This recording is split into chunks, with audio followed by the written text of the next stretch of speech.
Hello, I'm Dr. Christie Mulholland, an attending palliative care physician who also did my fellowship training at Mount Sinai, and I would like to tell you about my personal experience with STMH.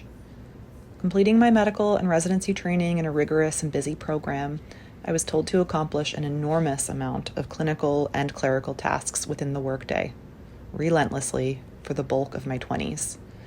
These pressures and demands left me too little time or emotional reserve to connect meaningfully with my patients or to feel I was making an impact. I was exhausted and irritable. I eventually reached a point when I did not want to see any of the patients added to my list in the mornings. There were times when I lost sight of why I had wanted to be a doctor. My training, though extensive, did not address my emotional responses or the emotional needs of my patients. The messages I received from the medical community told me to stay resilient and tough. You can do it. And I did it. I got through. I graduated with high marks. Meanwhile, the relentless pressure had left me emotionally exhausted and wondering if my hard work had made any difference. I now recognize these as components of burnout. When I entered palliative care fellowship, I began caring exclusively for seriously ill patients, which introduced new pressures and also brought to light some unresolved traumas from my early life. I am forever grateful to my fellowship program director for personally encouraging all of us to access mental health services through STMH if needed. Despite having recommended psychotherapy to many others, I had not appreciated how it could be relevant to my own life until a role model in medicine endorsed it as a normal and healthy practice. Through therapy, I cultivated personal insights to get through challenging days within an imperfect system, beginning with recognizing and understanding my emotions.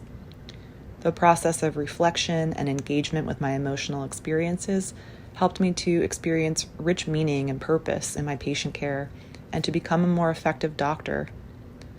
My experience with STMH could not have gone more smoothly.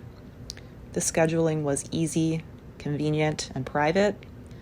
I believe it is even more convenient now than it was when I was a fellow, with evening hours and even more buy-in from training program directors to have their trainees access services.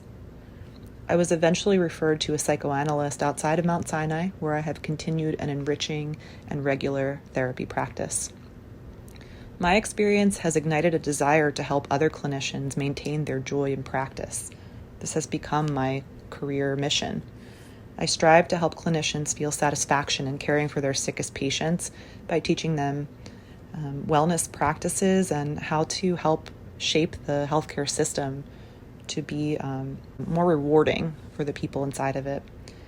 Now that I'm a leader, I make it a habit to share my own positive experiences accessing mental health care. I do so in the role of director for well-being in my department.